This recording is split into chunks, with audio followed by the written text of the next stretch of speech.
Este programa tem o apoio da TV Interação, Associação Vida e Trabalho e da Ordem dos Advogados do Brasil, Seção São Paulo.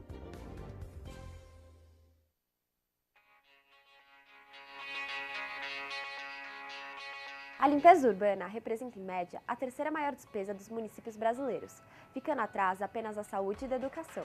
Mesmo assim, muitas cidades ainda não têm serviço de limpeza urbanos adequados. E quando os resíduos não são tratados de maneira correta, a contaminação do meio ambiente e da população é certa. Mas como saber se a sua cidade está tratando de maneira correta o lixo? Com o objetivo de avaliar o grau de adesão de uma cidade às metas da Política Nacional de Resíduos Sólidos, o CELUR e a PwC criaram o Índice de Sustentabilidade de Limpeza Urbana.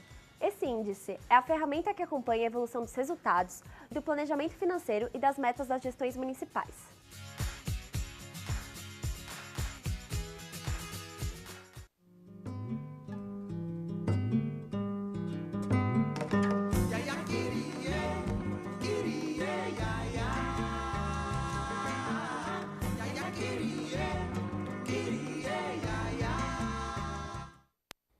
Olá, Nova Cidade, ideias para uma nova cidade.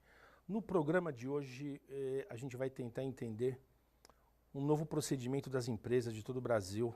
Mais que um procedimento, uma atividade cidadã, que é o investimento social. Para isso, a gente chamou um dos maiores especialistas em investimento social do Brasil, já trabalhou no Instituto Inhotim, Bruno Barroso, que é sócio-diretor da Nexo Investimento Social. Bruno, a gente ouve muito falar em investimento social, confesso até que eu, quando a gente teve a nossa primeira conversa, você acaba misturando os termos investimento social, marketing cultural. Como você define investimento social? Primeiro, boa tarde, Renato. A grande definição do investimento social privado, a principal delas e mais conhecida é do GIF, que é o Grupo dos Institutos, Fundações e Empresas, que reúne aí. Quando a gente fala também não é só, a gente está falando só de empresas, a gente está falando de empresas, a gente está falando de institutos, a gente está falando de fundações empresariais, independentes, familiares. Mas basicamente quando a gente fala de investimento social, a gente está falando de um repasse voluntário de recursos privados para projetos de interesse público. Não numa perspectiva assistencialista, mas numa perspectiva planejada disso como uma estratégia mesmo para gerar impacto social positivo. Entendi. Agora, Bruno, quais são as empresas que praticam investimento social? Para facilitar a sua resposta, são estatais, são privadas, é pessoa física, pessoa jurídica? Quais são o tipo de empresa que pratica o investimento social? Na prática, não existe uma limitação de porte para se fazer investimento social.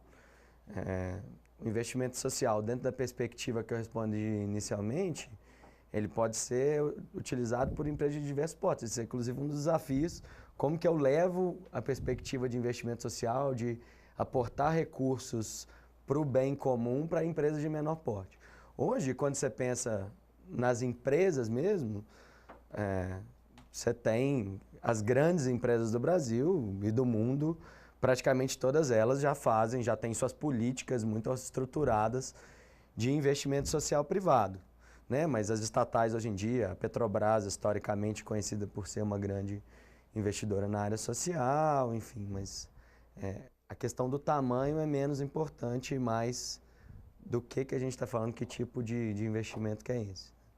Diz uma coisa, Bruno, começou aonde investimento social com esse nome, conhecido como esse nome? Em que país que começou essa modalidade?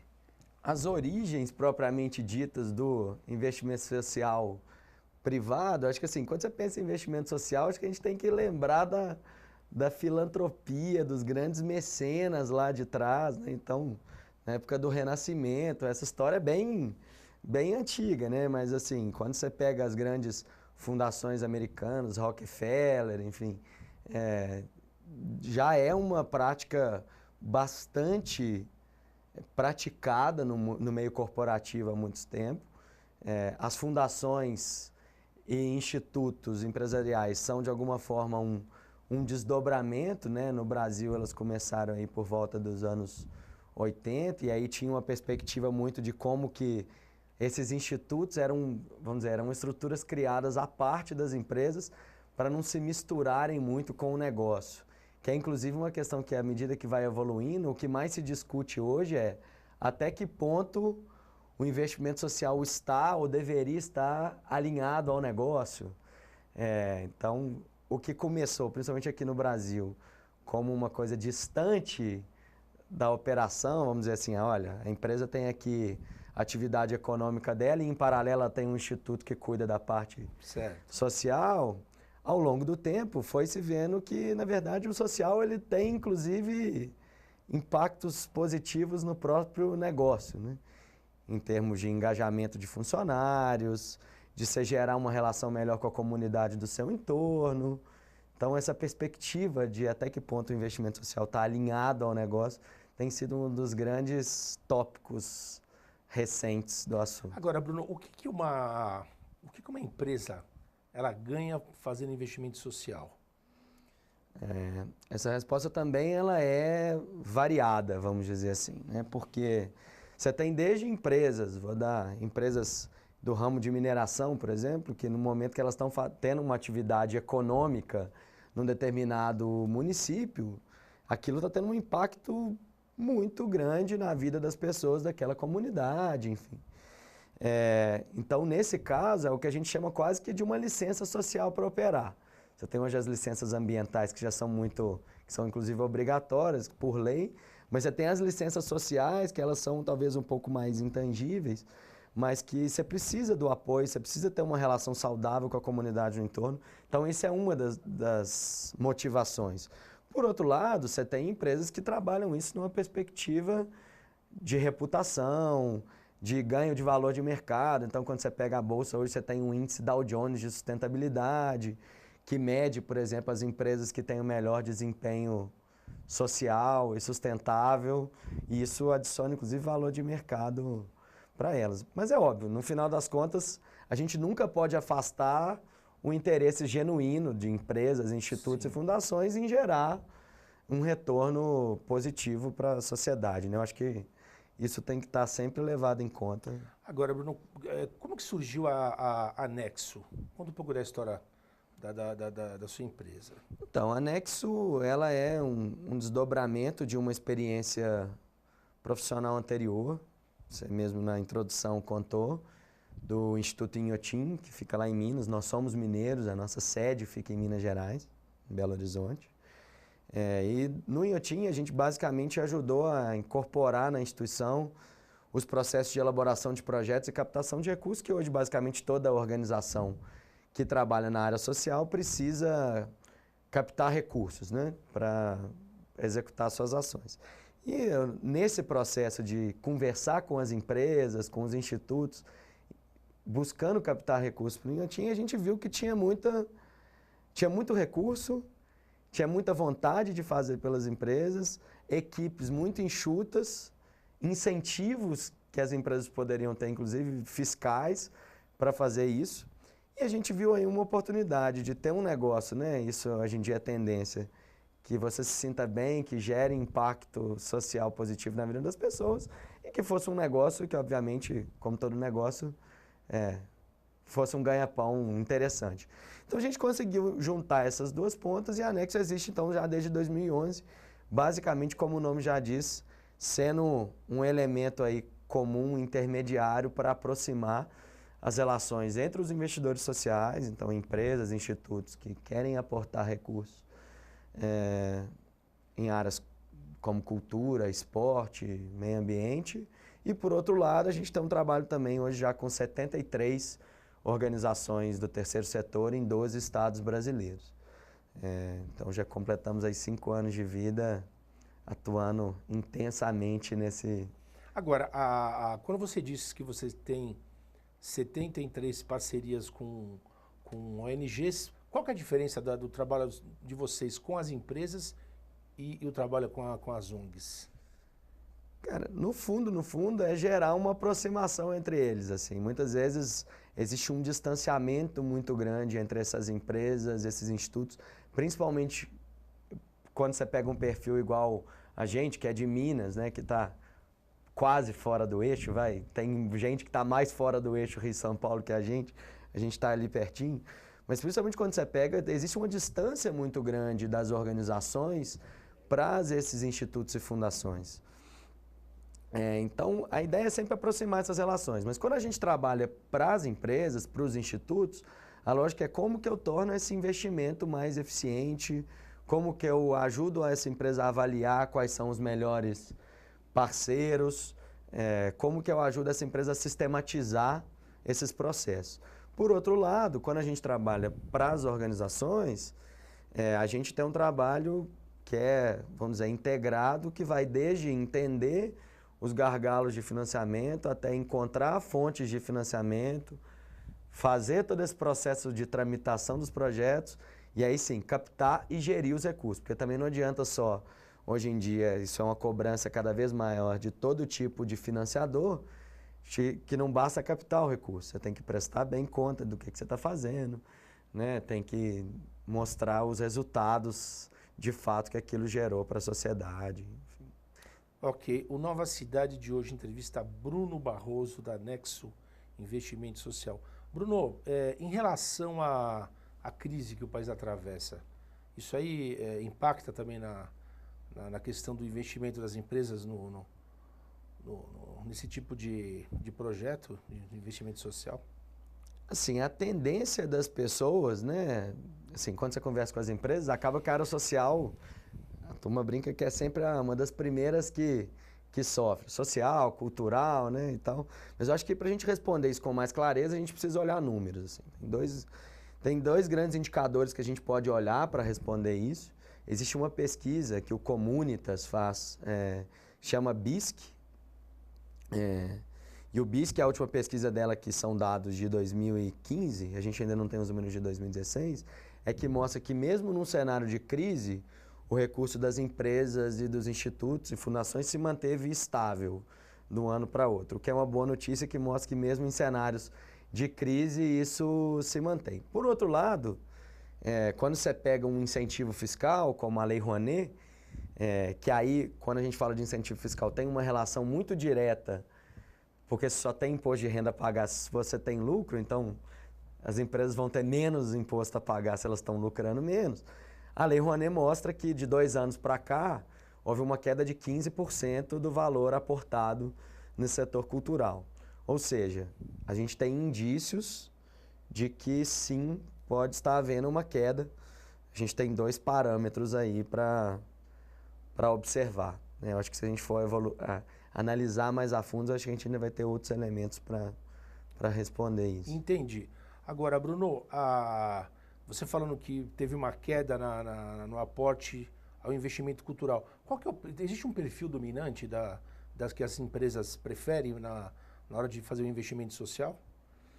Então, principalmente quando você fala na cultura, né, respondendo o cultural primeiro, cultura, principalmente por conta de existir uma lei no Brasil como a Lei Rouanet, criou-se um hábito, uma cultura de cultura grande no Brasil, já nos últimos mais de 20 anos.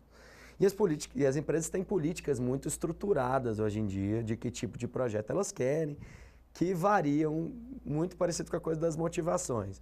Desde aquelas que querem usar um investimento para beneficiar as comunidades do entorno, para beneficiar crianças e adolescentes, que é um público que as empresas olham muito, e para questões reputacionais. Quando você olha o investimento social mais amplo, fora do incentivo fiscal, hoje a área dominante é a área de educação. Esses dados mostram tanto o GIF quanto o BISC, que são as 2 grandes pesquisas que mostram as tendências no Brasil hoje. A área de educação ela está bem à frente das demais.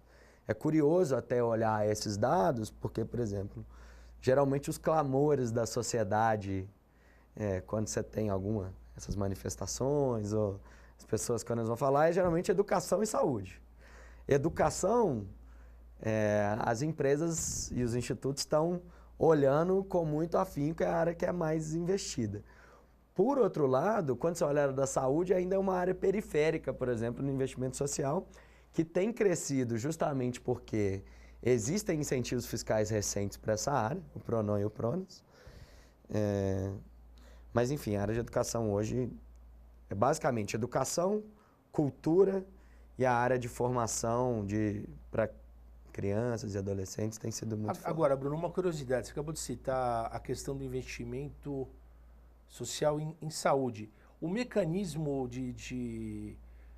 que as empresas têm, o incentivo que as empresas têm por investimento em saúde, é a mesma porcentagem do investimento em cultura? Não.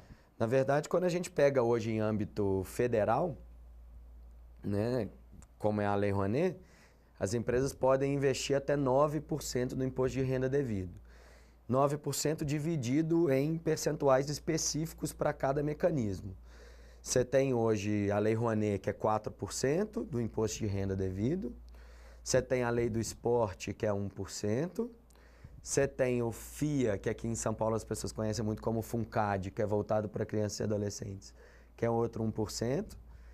Você tem o idoso, o fundo do idoso, que é outro 1%. E você tem os mais caçulas, que são os da área da saúde, que é o PRONON, que é para a área de oncologia, de combate ao câncer, que é 1%. E o PRONAS PCD, que é voltado para a área de pessoas com deficiência, que é outro 1%. Então, quando você soma esses incentivos todos, a gente tem 9%. Quando eu falo, por exemplo, que a saúde, o investimento em saúde foi impulsionado por conta de novos incentivos, é justamente por conta do PRONON e PRONAS, que são esses 2% que foram novidades aí de 2013. Agora, Bruno, a coisa ficou mais interessante ainda. Você disse que o investimento geral na saúde ele foi impactado pelo investimento social? O investimento geral do investimento social foi impactado pelo surgimento dos incentivos. Entendi. Então, se eu não me engano, no último BISC, que é o censo que eu uso sempre como referência, cresceu, se eu não me engano, 2 pontos percentuais. Tinha 4, foi para 6. Continua ali na periferia, né, o patinho feio dentre as áreas do investimento social privado, mas tem crescido porque as empresas têm uma tendência a querer investir parte dos seus impostos para destinar para projetos que eles, enfim, que eles apoiam, que eles se interessam. Então, muitas vezes existem empresas que a gente conhece que não tinham a política, não tinha saúde na sua política e passaram a ter porque passaram a ter a oportunidade de se usar parte dos impostos. Entendi. Mas ainda continuando nesse tema do investimento em saúde, até para o pessoal de casa entender, deve ser mais complexo você encaminhar uma empresa para fazer investimento social em saúde, porque você necessariamente passa por um procedimento estritamente delicado, porque trata da saúde das pessoas, deve ser mais complicado, né? Você fazer esse aporte, uma empresa investir em investimento social na área de saúde, não é complicado isso? Cara, é um aprendizado que as empresas têm tido, é de 2013 para cá, ainda tem muita gente que ainda nem sabe que esses incentivos existem. A Nexo, inclusive, tem batalhado para tornar essa informação mais, vamos dizer, mais difundida e essa prática mais utilizada. Mas assim, para explicar especificamente o incentivo fiscal, que é uma dessas vertentes do investimento social mais amplo, geralmente esses projetos passam por uma aprovação prévia do Ministério da Saúde, né? Então, assim, não é uma coisa que a empresa chega diretamente e fala, olha, você que tem um projeto aqui, eu vou colocar um recurso no seu hospital aqui.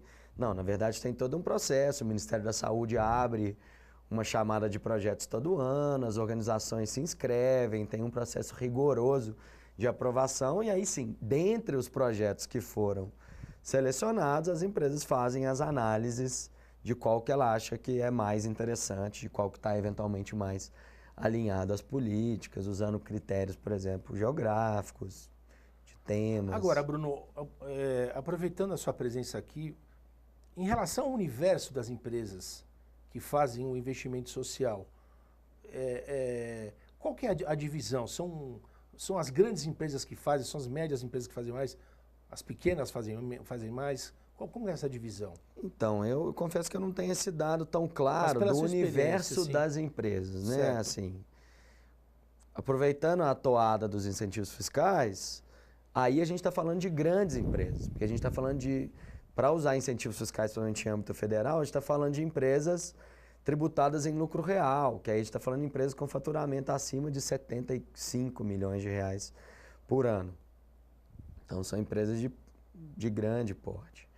Né? Quando você pega, mas vamos dizer, de práticas de investimento social, eu acredito que já tem outras empresas de outros portos, de outros segmentos, que já fazem isso. Né? Então, assim, já é uma prática difundida as empresas terem algum tipo de retorno para a sociedade, algumas mais estruturadas, inclusive, por exemplo, quando você pega hoje o GIF, que é o grupo dos institutos, fundações e empresas, ele reúne aí na casa de 130 empresas, institutos, fundações que investem na área social, que vão desde Instituto do Itaú, do Bradesco, até institutos ligados a grandes famílias brasileiras, enfim, de alto poder aquisitivo. Entendi. Agora, Bruno, a gente falou até agora da parte das empresas, mas creio também que seja um problema a questão da gestão desses recursos por parte das ONGs.